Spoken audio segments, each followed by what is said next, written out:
안녕하세요. 오늘도 사연살롱을 찾아주셔서 감사합니다. 제 나이 13살. 부모님의 이혼으로 아빠와 함께 살게 되었어요. 엄마라는 이름을 지우고 살게 되었죠. 사실 제 입으로 말하기 부끄럽지만 엄마가 다른 남자와 바람이 났거든요. 그렇게 이혼하게 된 저희 아빠는 이제 곧 중학생이 될 저와 둘이 살게 되었죠. 아빠는 어린 제가 아무것도 모를 거라고 생각했지만 저는 다 알고 있었어요. 분명한 잘못이 누구한테 있는 건지를. 저 앞에서 애써 괜찮은 척하는 아빠를 위해 그 일 이후로 엄마 이야기를 해본 적이 없어요. 그만큼 빨리 철이 들어야 했어요. 미대를 나온 아빠는 저를 키우기 위해서 불안정적인 화가의 꿈을 포기하셨어요. 동네에서 분식집을 하시면서 제가 엄마의 빈자리를 느끼지 못하게 서포트 해주셨고요. 저도 하루라도 빨리 어른이 돼서 아빠 어깨의 짐을 덜어드리고 싶었어요. 정말 코피나도록 공부했고 로스쿨에 진학해서 변호사가 되었죠. 변호사 면허증 나오는 날 아빠는 엄마 없이도 잘 자라줘서 고맙다며 눈물을 흘리시더라고요. 처음 보는 아빠의 눈물에 저도 아빠 품에서 6살짜리 아이가 된 듯 펑펑 울었습니다. 그렇게 시작한 변호사 생활은 어렵긴 했지만 배울 것도 많았고 아빠에게 조금이나마 보탬이 될 수 있다고 생각하니 힘들다는 생각은 전혀 안 들더라고요. 로펌의 막내 변호사로 일하던 저는 스타트업 회사의 특허 관련 자문을 맡게 되면서 한 남자를 알게 되었어요. 그저 좋은 프로그램만 만들면 된다고 생각한 의뢰인은 특허를 낼 생각을 못했고 다른 업체에서 먼저 낸 특허 때문에 2년 동안 밤잠 안 자며 개발해서 내놓은 어플이 특허 소송이 걸렸던 거죠. 시작도 못 해보고 개발비를 다 날릴 위기에 놓인 상황이었어요.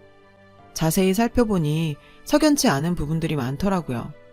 그와 일주일에 2-3번 만나면서 소송 준비를 했고 재판 결과 승소해서 무사히 그가 어플을 출시할 수 있게 도울 수 있었어요.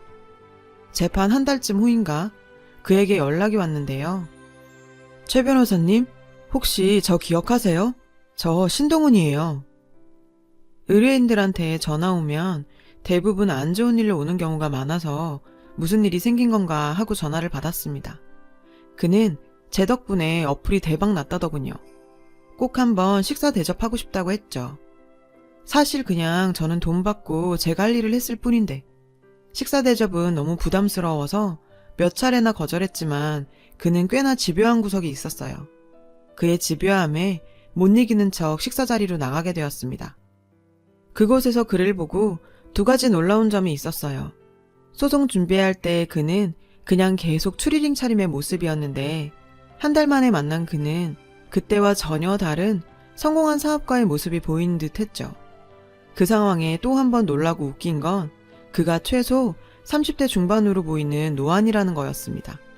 사실 저도 로스쿨에 변시까지 준비한다고 고시원에서 박혀 고생했다 보니 한 노안한다는 소리 듣는 사람인데 그 역시 매일 컴퓨터 앞에서 코딩만 하다 보니 얼굴이 팍 사가버렸다고 껄껄 웃더라고요.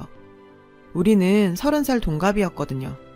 참 특이하게도 노안이라는 공통점은 사이를 더 친밀하게 만들어줬어요. 가끔 소주 한잔 하는 사이로 발전하게 되었죠. 그렇게 1년간 애매한 관계가 지속되던 저희는 그의 고백으로 사귀게 되었어요. 나중에 알고 보니 그는 소송 당시 때부터 관심이 있어서 밥 먹자고 연락했고 1년간 계속해서 자기 마음을 드러냈는데도 공부한다고 고시촌에 박혀만 있다 보니 연애세포가 다 죽어버렸던 제가 1년 동안 그걸 알아차리지도 못했던 거였어요. 고백을 받고서야 저도 그에게 관심이 있었다는 걸 깨닫게 되었어요. 30 넘어 처음 해보는 연애는 너무나 설레는 일이었습니다. 그와의 결혼까지 꿈꾸며 행복한 시간을 보내고 있었던 어느 날 뜬금없이 18년 전 저와 아빠를 버리고 떠난 엄마가 제 결혼에 큰 걸림돌로 등장하게 되었어요. 슬슬 결혼할 나이도 되면서 남자친구는 자신의 엄마가 운영하는 카페로 저를 초대했죠.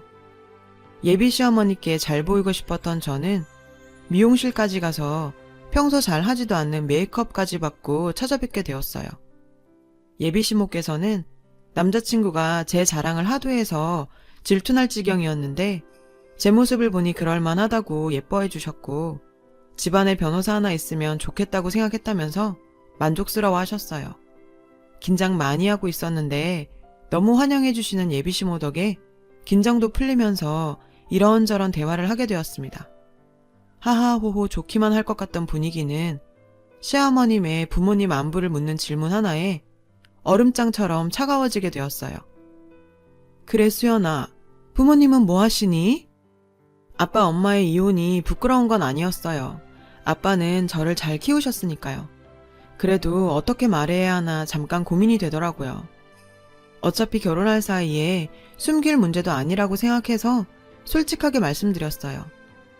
사실은 저희 부모님이 제가 어릴 때 이혼하셔서 지금은 아빠랑 함께 살고 있어요. 순간 예비 시모의 얼굴에 표정이 팍 구겨지셨는데요.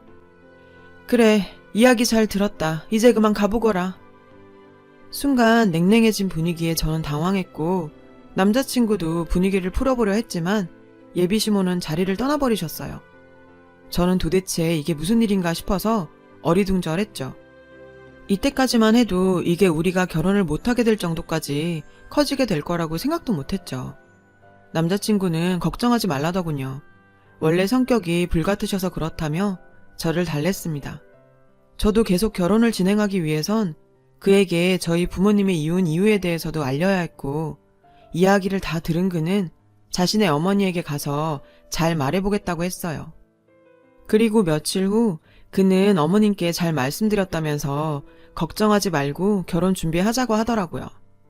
예비 시모와의 첫 만남 이후 찜찜하긴 했지만 더 이상 늦출 수가 없어서 결혼 준비를 진행하게 되었어요. 어느 날 모르는 번호로 전화가 왔어요.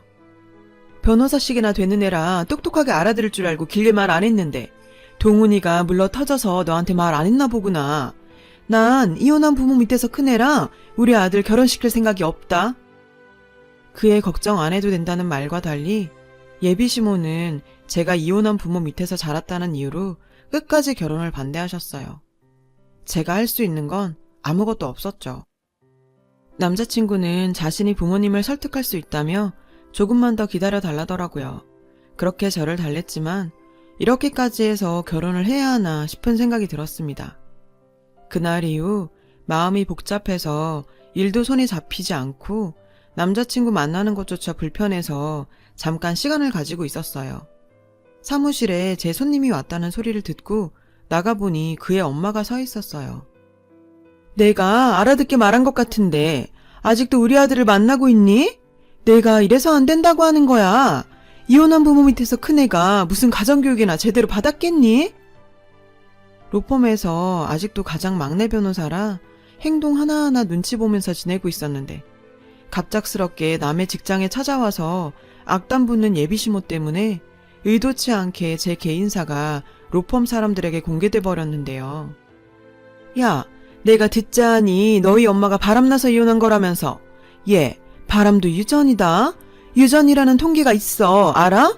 우리 아들이 너랑 결혼했다가 이혼이라도 하면 어쩌려고 너랑 결혼을 시키니? 정말 수치스러웠어요. 직장 동료들 앞에서 발가벗겨진 기분이었죠. 제 파혼 소식과 왜 내 입으로도 말 못하는 개인사를 남의 입에 의해서 공개돼야 하는 건지 참. 그리고 그 여자의 마지막 한마디는 간신히 잡고 있던 이성의 끈을 놓게 만들었어요. 아참, 너희 아빠 자꾸 나한테 전화하지 말라고 해라. 결혼 못 시킨다고 알려주려 전화했더니 그 다음날부터 집착병 환자처럼 전화를 해대네. 이러니 이혼하는 데는 다 이유가 있어. 그러니 너희 엄마가 도망을 가지.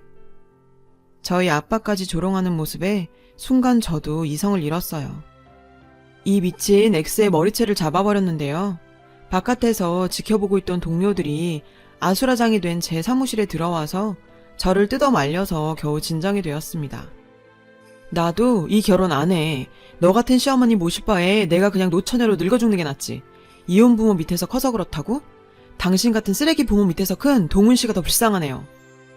직장에서 개인사가 적나라하게 드러나버린 저는 더 이상 그 로펌을 다닐 수가 없어 퇴사하게 되었습니다.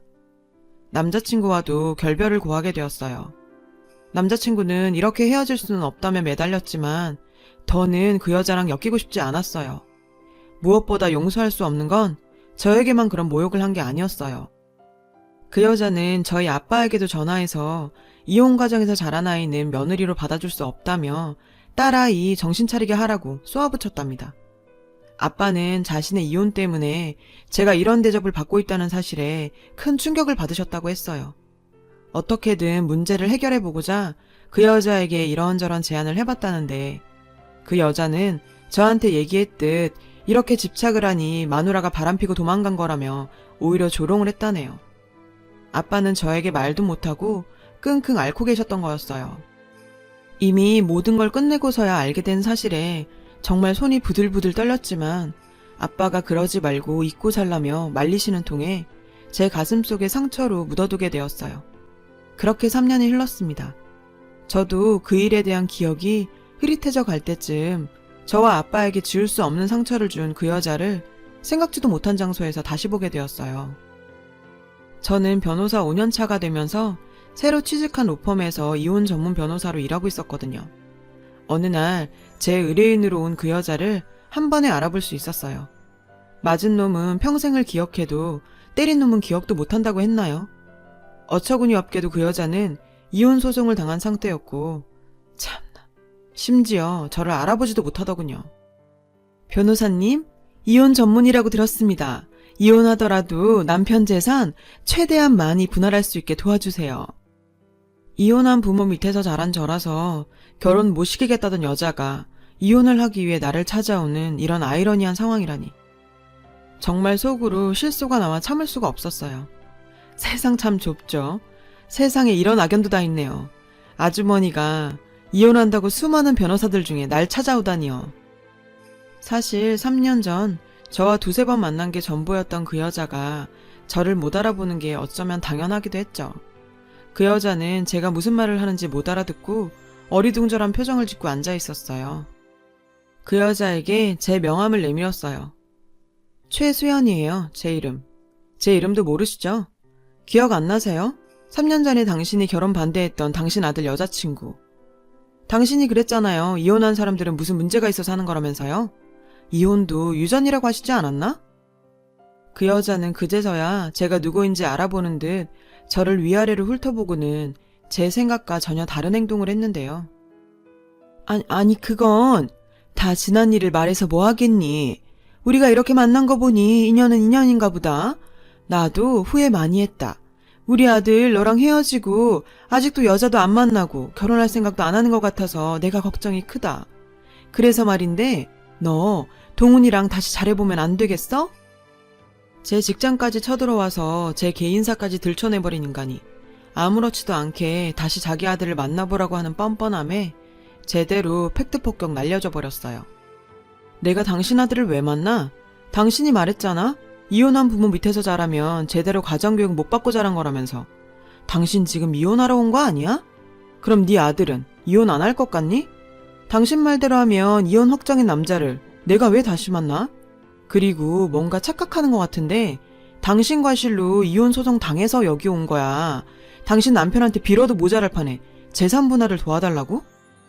진짜 불륜 저지르다 걸려서 이혼 소송 당해 변호사를 찾은 주제에 용감한 건지 멍청한 건지 재산 분할까지 요구하는 무식한 그 여자는 아직도 정신을 못 차린 듯 보였어요.